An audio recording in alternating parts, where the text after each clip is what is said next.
Okay, awesome. Well, thank you so much, everyone who joined. And this is kind of a quick moment offering if somebody wants to learn what we learned, what I learned at the recent course that I took at the Pacific Institute. And the course is on thought patterns. I actually pulled out a screen here. Pacific Institute for over 40 years have been improving productivity and profitability in organizations around the world, as well as individuals. And I have a special guest here, Bob Ferguson. I actually didn't introduce myself, but here I am, not in touch. I'm here with Bob. He is a senior master coordinator in Shaklee and executive director at Sustainable Living Coalition, a beautiful organization. Why I made a almost last minute invitation, because I know Bob has been involved with the Pacific Institute for 38 21 years, 1999, I did my first course. 1999, and I have been only for 2 months. So I think the person who actually can speak in depth is him. So thank you so much for saying yes to a very My pleasure. recent My pleasure. invitation. All right. Well, I do have a summary pulled up on my computer. And Bob, if you want to jump in, or maybe I can share just real quick what I learned from this course, and then we can why don't give an you? overview. I would be interested from my several decade perspective, what you got out of the program. What were the highlights for you? Well, for me, first of all, why did I decide to go and take this course? In my life right now, I said, now is the time to brush me up. What can I do to be a little bit on a different, higher level? I want to say better, but I do my best to get away from comparisons, better, more.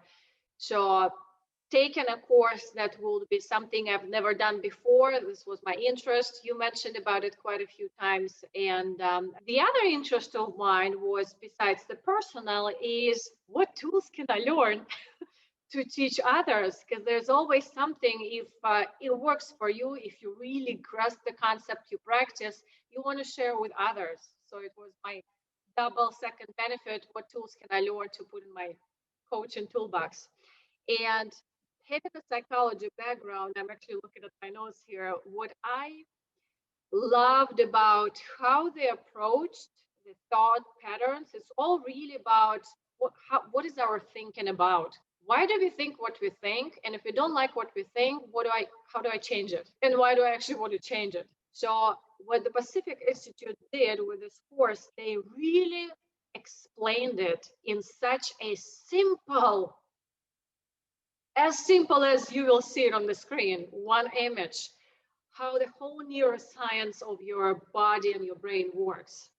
And I really love it. For me, yes, I do believe in energy. I do believe in higher power, and explain to me how it works in my body. I need to know the little greedy details.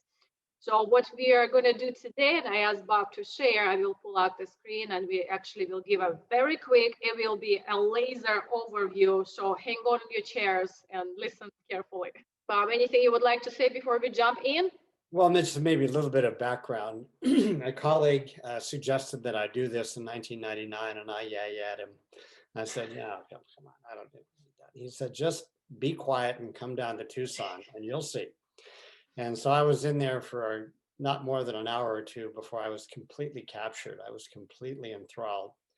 Went through that, and then she decided this would be good for my sales organization. So I actually learned to be a facilitator fairly early on. And then I went to Seattle and started to just chatted with the senior vice president of sales. He said, "Why don't you come on to a little bit more formal relationship with Pacific Institute? You clearly have a talent for it." So I did. And so I facilitated all over the country within our organization. And then I started to branch out, and my clients included the YMCA of the USA, the YMCA of Greater Houston, Federal Bureau of Prisons, Child Health Corporation of America. And we created absolutely astounding results in large organizations, very substantial organizations. The YMCA is the third largest membership organization in the United States, behind AARP and AAA. And so I just had a great time doing it, learned so much. And this knowledge sits inside of me all the time and informs everything that I do. It's pretty much unconscious now, but this whole construct that we're going to be talking about informs the way I set goals, it informs the way I see things. So why don't we put it up on the screen and talk a little bit about it? Let's do that. And speaking of which, I was just thinking, some of you who are listening, you are currently or have taken Master Your Habits program. So when you hear this overview, kind of put this all together and see, wow, how interesting that it all actually matches. Why don't we go into it? So this construct explains how we learn to be who we are. And depending on the culture we come from, depending on our family, depending on our friends, depending on our educational background, depending on our experiences, we create a situation where we know who we are. And then we go out every day living who we are, right? We know what we like, what we don't like, what good girls do, what good girls don't, what good boys do, what good boys don't, all of these rules and regulations and everything that create the set of behaviors that we simply live through every day. Now, that's okay as long as your objective in life doesn't change. You don't have to do anything to stay the same, right? You can just take the patterns that you've created and spin them out. If, on the other hand, you have a goal to know more, do more, be more, accomplish more, then you need to know how to throw your system out of order so that you can move beyond the boundaries of who you are. And this construct does a really excellent job explaining how our awareness keeps us locked into who we believe we are. So here's what happens. When we are conscious and awake in the day, then we're perceiving things. Up in the upper left-hand side, we perceive things, and they come into our conscious awareness. Now, the question is, though, what comes into our conscious awareness? Not everything, because we're bombarded by billions of bits of data all the time through our senses, through our eyes and our ears and our nose and our skin, and our own ideation, our own imagination inside is providing input. So all this input comes in. We have a system in our brain called the reticular activating system, which operates like the executive secretary. If you ever tried to get an appointment with the CEO of a company, you got to get through their executive secretary. Otherwise, you're not going to be able to see the CEO. So the RAS, the reticular activating system, acts as a filter so that the vast majority of the data that's there, the vast majority of the ideas that could be had, the vast majority of the beliefs that we could hold are filtered out. And what comes in, interestingly, is what we deem important and also what comports with what we already believe. If we believe something very much and we get data that opposes that, we're likely to filter that data out. And it gets filtered out on our subconscious level. We're not even aware that we're filtering it. We think we're thinking everything and seeing everything. We're not. We're seeing a tiny, tiny fraction and hearing and feeling a tiny fraction of what's available. And we build what that little yellow words, we build a scotoma, we build a blind spot to everything else. And so that's what happens on our conscious mind. Now, the stuff that gets through, the stuff that either comports with our belief system or we deem important, and an example of that, anyone who's had kids has probably experienced this. Sometimes, especially when they're nursing, it's the mom who gets up, right? Dad can't do much for the baby in nursing. So it's the mom who gets up, right? But as the child gets older, or let's say even when the child is younger, but say the mom gets sick and she goes, honey, tonight, if the baby cries, it's over to you. So normally, in this case, the husband, if he knows that the wife is going to take care of the baby cries loud, doesn't even hear it, sleeps right through it. But if the husband in this instance knows that it's his responsibility for the baby. If the baby turns over and makes a noise, boom, you're awake, just like that. Now, why is that? Why does the baby's cry get filtered out or let in? Because I'm deeming it important. It's my responsibility to listen for the baby and take care of the baby. So that's an idea of how stuff comes in and gets filtered. Now, when we have experiences that come into our conscious mind, we subconsciously, instantaneously bounce it off of the storehouse of impressions in our mind, which is where we store our habits, our beliefs, our expectations, our attitudes, our value, the environment that we set ourselves into, our truth, our self-image. All of that is like a vast storehouse.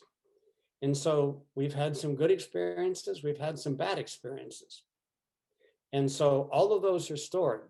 So when something comes in and makes it through the executive secretary, makes it through into our conscious mind, we bounce it off of the through the subconscious, and which is like a server. And we're asking the question, what have I seen like this before? And if it's something that was painful, you answer the question again. You don't cognitively answer it. You answer it subconsciously. Oh, nothing good. So you automatically move away from that. You automatically avoid that. And if it says, oh, this is really good. Yeah, last time this, this is like me. This is good. Then you'll automatically move toward that. Now you can see what the problem is here, or the potential problem is if you have inaccurate patterns, or you have patterns that are based on abuse, or patterns that are based on information that really isn't true. Will Rogers, a famous comedian and philosopher in the United States, said, it's not what you don't know that will hurt you. It's what you know that ain't so that will hurt you. It's what you believe absolutely firmly that isn't so that'll hurt you. And so related to habit patterns and everything, if we have a habit, if we have an idea and an attitude about ourselves that we're not good at that, right? I'm not good at math. Well, when we have an opportunity to do math, what happens? We bounce it off the subconscious, go, what have I seen like this? Do you remember the bad experience you had in third grade when you couldn't get the math problem right? And you started to build an impression, or maybe you were told that, you're not good at math. Your parents didn't know what they were doing. They were just making an observation. But you as a child, you bring that in and say, oh, I guess I'm not good at math. And so that becomes part of that hardwired stuff in our subconscious. Once we associate perception with what's in the subconscious, then as we say, we then bounce it, the creative subconscious comes to work. And the creative subconscious is like a regulator. It's there to maintain sanity, resolve conflict, creating energy, and it's teleological. In other words, it's pattern recognizing. So how do we maintain sanity? Well, we maintain sanity by, when we bounce stuff off the subconscious, behaving in a way we know ourselves to be. Behaving in harmony with the beliefs, habits, attitudes, expectations, everything that we have inside of us. What makes us crazy is not behaving like ourselves. Well, again, where's the issue? So it resolves the conflict by simply making us behave the way we know ourselves to be. It creates energy to what? Move towards something or move away for something. You can have creativity to move towards something, or you can become incredibly creative and powerful to move away, creative avoidance. You become very powerful to move away from something. If, let's say, you have a new goal, you have a new job, and you've been given a new set of responsibilities, and your current beliefs, expectations, habits, values, and everything are not consistent with what it takes to do that job, to get that job done, then if you don't renovate the inside of us, that storehouse of impressions, and put new pictures in there, then we simply will not be able to do the job. Or if, let's say, you've had a rough experience with a relationship or relationships, and you have an opportunity to have another relationship. Well, how are you likely to evaluate the potential of that new relationship based on the old one, right? If you want to have a successful new relationship, you're going to have to begin to shift. You're going to want to begin to shift what we believe inside of ourselves. As they say, a cat having sat on a hot stove will not want to sit on a cold stove.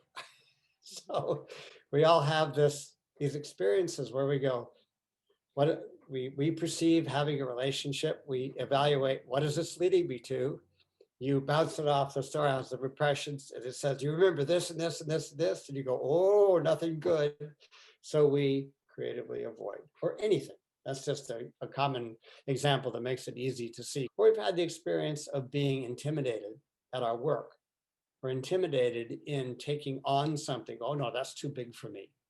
Now, if on the other hand, we see an opportunity to do something and it's consistent with our beliefs and our self-image, we go right to it. Oh yeah, absolutely, I'm good at that. And so we move right toward it. The idea of goal setting is a really fascinating one. And this is the thing that I love about this model so much. Goal setting is throwing yourself out of balance consciously. Now, here's something about the creative subconscious, which is fascinating, I think. The creative subconscious can't tell the difference between an experience you're having in the sensory world and an experience you're imagining. Can't tell the difference. That's why it's so damaging. You have to be so careful with your children and other people, never to joke in a devaluative way. Never to say something, even in jest, like, oh, you're not good. Oh, yeah, that was really good. That kind of thing. Because that evaluation goes straight through into the subconscious, particularly for a child, but even in an adult. We have no defense against that unless we understand and we immediately tell ourselves, hey, thank you for the input, but no sale. Thank you for the input, no sale. That's not like me. That may be your impression, not mine. So you maintain your own status. If, on the other hand, you give sanction to that opinion, let's say someone who you really respect says, you're really not very good at that. Oh, I thought I was. Maybe I'm not. And so we take that in. Whatever we allow to stay in our subconscious, that's what we're stuck with. So goal setting is a very simple thing in this instance. Goal setting is inputting into the subconscious new pictures. That's why goal boards work, right? That's why you have a goal board. That's why you have a gratitude journal. That's why you set specific goals. My standard for this is this, this, and this. Now, what's going to happen in your mind when you first start doing this? Your creative subconscious is going to go nuts. So, what do you mean you're doing that? You've never done that before. You're no good at that. Be like that. And just like you have to hold away evaluations from the outside, you hold away evaluations from the inside. So when you're inputting this new picture, and this is what an affirmation is, right? You read the affirmation, you picture it, and you feel it. This is creating a memory trace in your subconscious. When we build a different set of beliefs, expectations, attitudes, ideas inside, then our creative subconscious goes to work and says, oh, this is the standard you want. Oh, well, then here's a lot of energy and here's a lot of drive and here's a lot of everything. Because what the creative subconscious wants to do more than anything in its regulator function is to make us look like who we are. So if we don't change anything on the inside, creative subconscious just makes us look like that. When we start changing something on the inside, then the creative subconscious goes to work and it drives us into that new state.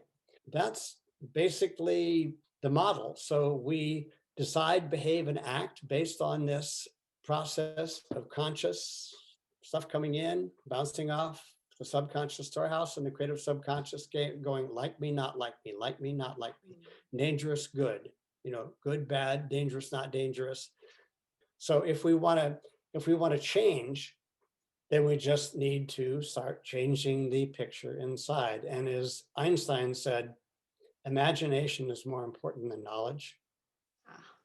Knowledge is what you know. Knowledge is what's already in your subconscious. Imagination is what allows us to grow and to develop, because every new state that we are not in right now is first imaginary. It's first lives in our imagination. So there you go, Nadia. It's And interesting, team. Bob. I kept thinking 5 minutes into your share, I kept thinking vision board, vision board, vision board. So Yeah. if there's something I want to achieve, or maybe a habit I want to change, and I know why I want to change it, that's why vision boards are actually so impressively working. Once you have that vision, you put it into your, and you can add your knowledge with that. So I put it into my creative subconsciousness. So You here's actually you put the vision board into your subconscious, because the creative subconscious is what acts on the picture of your vision board. The vision board are images that you look at your vision board and they become part of that subconscious storehouse of impressions. You're putting it in, it's imaginary. It isn't happening in the world. When we finish up, I do have one amazing story. I mean, there's many amazing stories about vision boards, but I have one from my experience with someone that I'd love to share. So once you look, this question from me will be, once you create your vision board, so the way I see it, I choose what pictures I want to become, I want to have in my life, where I want to be in my life. I put it on the vision board, and when I spend certain number of days, let's say, looking at this board, it becomes my subconsciousness. So it's not right away that what I see on my vision board is my subconscious. That's true, because when you first make your vision board, and it may have things that are not like you at all. You don't have the house, you don't have the degree, you don't have the relationship, you don't have any of those things. When you first make it and you look at it, what's likely to happen in your mind? Yeah, sure. No, not going to happen. Not possible. And so that's the time where you can say, okay, it may not be possible now, but there, go away, quiet down. That's fine. Run along.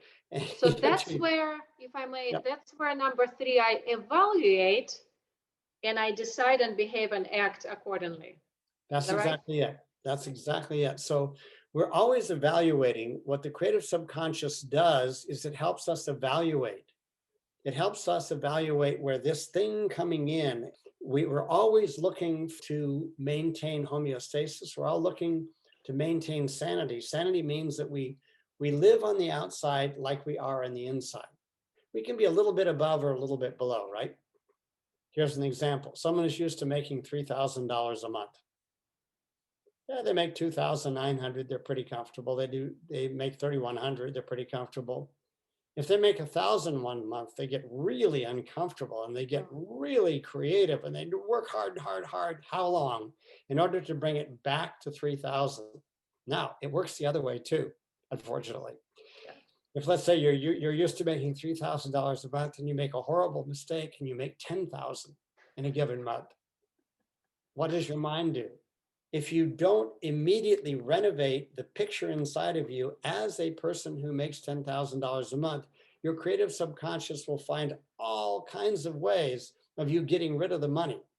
You'll say, look, honey, all this extra money, let's go to Tahiti for 2 months. And you're back to 3,000. So if you want to be a 10,000 earner, you need to build a picture of you as a $10,000 earner. And then as that comes in, you'll accept it and move toward it. And you'll do things that a $10,000 earner will do, for a person who has great mastery at anything. Isn't it fascinating how that works? It is incredible. Yeah. It's just absolutely, and because the interesting thing is, to me, is that it's completely automatic. Mm-hmm. If you input different data into your subconscious, your creative subconscious will go to work on it just like that. The story quickly is that I did a series in my company with 5 or 6 people 20 years ago, probably more than 20 years ago. And a lady named Carolyn Sparger told a story that just took everyone to tears. She said, I moved from Oklahoma to California. I had 4 kids and I got a divorce. And I was making $300 a month as a waitress trying to handle 4 kids. And I got involved with a business, with a home business. I made a vision board. And on the vision board were the most improbable, ridiculous things. I mean, it could never happen, but they told me to do it, so I did it. So I had my home on the beach, and then I had my home in Palm Springs, and I had a husband, a beautiful husband, and I had a this and I had a that. And said, you know, I looked at it for a while, and then it migrated into the back of the closet. She said, I was cleaning out the closet and I pulled out this vision board that I probably had not looked at for 25 or 30 years. She said, I sat down in the floor and just wept. She said, every single thing on that vision board was in my life. I was in my home at Huntington Beach with my $1 million yacht that my husband and I just had commissioned to be made. I had my home in Palm Springs. I had my wonderful, loving husband. I had everything, and I had not seen that vision board for 25 years. So clearly, somewhere deep in her subconscious, those images made a take, right? And so her creative subconscious just worked and worked and worked and worked and worked over the years in order to make that be so. So I thought that was a pretty amazing experience listening to that. When I first came in contact with this, I realized that I have absolute control, not immediately, but over time. Over time, I have absolute control over the direction of my life. I can't control events that come in, but I can control the pictures in my mind, and the pictures in my mind is what drives me. Bob, thank you so much for your time and generosity and explaining. I'm really grateful for your being involved for so many years, having such a great depth and explaining to us what it takes for our thought patterns and how to change them. Really appreciate your time.